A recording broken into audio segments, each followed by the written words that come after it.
As we all know, Shavkat Rakhmonov versus Belal Muhammad was supposed to headline UFC 310, but Belal had to pull out a few weeks back due to a toe injury. Since then, there hasn't been any official news on a replacement. Shavkat's still booked for the event though, and they're actively looking for someone to step in. It's likely it's going to be an interim title shot as well. And look, if you're thinking the UFC is having trouble finding someone to fight Shavkat, you gotta be kidding. They're taking their sweet time announcing anything, and it's been weeks since Belal dropped out. Normally they're quick to the announcement replacement for a main event, so the fact that we're still waiting kind of shows that they're struggling to lock someone in. If they had it all set, we would know by now.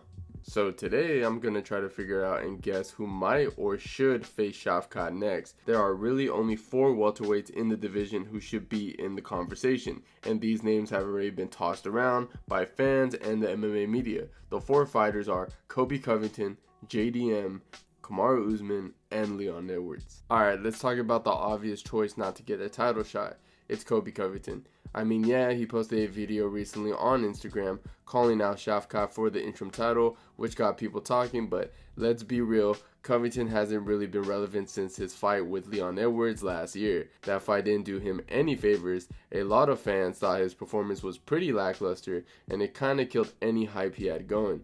Plus, he's hardly active, he shouldn't be in the top 10, and let's not forget that his views are down too, and he's been dodging other fighters like Ian Gary, who could give him a legit challenge. So while his name is out there, he's probably the last guy who deserves a shot at Shavkat right now. Another interesting option is Leon Edwards, and it's funny because nobody's really talking about him.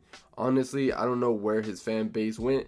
It kind of all died after that Belal fight. I also don't know where he's been because I haven't heard a peep from him in months. But if we can finally find Leon Edwards somewhere, I think that fight would be an interesting choice and could be a solid choice as well. I mean, he was the last UFC welterweight champion before he lost to Belal Muhammad. And while it was a tough loss, he's still ranked number 1 in the division. Yeah, he took that loss to Belal, but that guy's the champ now. So it's not like he fell off to a low tier fighter.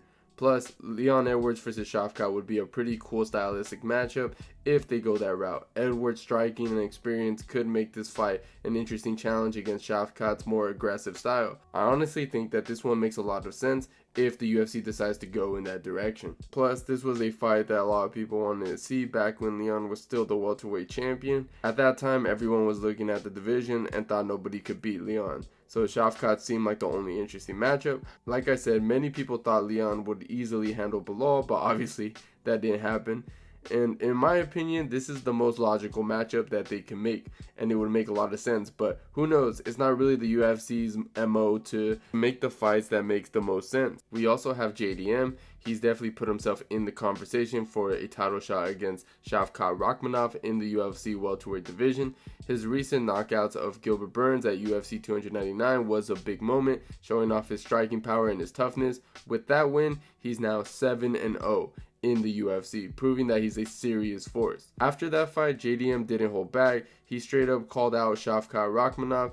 But even with the skills and momentum, JDM might not be able to fight with Rakhmonov right away. The UFC has its own way of doing things, and they're considering everything from rankings to marketability. Plus, Rakhmonov is higher ranked. Other big names like Kamaru Usman and Leon Edwards are also in the title picture, which could slow down JDM's path to the title belt. And now that leaves us Kamaru Usman. Kamaru Usman probably doesn't fully deserve another title shot right now, especially coming off a 3-fight losing streak. He had back-to-back losses to Leon Edwards, then he recently got defeated against Khamzat Chimaev at middleweight.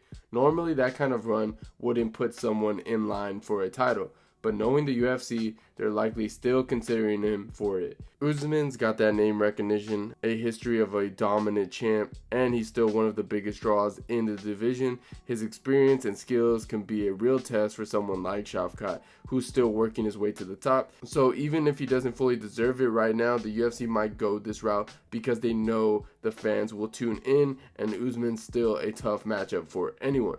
Honestly, the only 2 guys I see the UFC going with are Leon Edwards and Usman. Leon's the most logical pick if he's healthy. He's just lost the title recently, so if he's ready to step up, he should get the next crack. But I have a feeling that Usman's the one they'll go with. Sure, he's on a 3-fight losing streak and he doesn't necessarily deserve it, but his legacy is big enough to make this fight with Shavkat a huge fight. The UFC doesn't shy away from these kind of matchups, so even with those losses, Usman's name and experience might be what gets him there. Honestly, I'm good with either Leon or Usman stepping up for the title shot, but I lean towards Leon. A fight between him and Shavkat just makes a lot more sense, especially considering Leon's win-loss record compared to Usman's, who's on a 3-fight losing streak. Still, it's probably going to end up being Usman, and while I'm okay with it, it does bug me a bit. But what do you guys think? Let me know in the comments down below, and if you enjoyed the video, please leave a like and don't forget to subscribe to the channel if you haven't already. And like always, guys, I'll see you guys on my next one.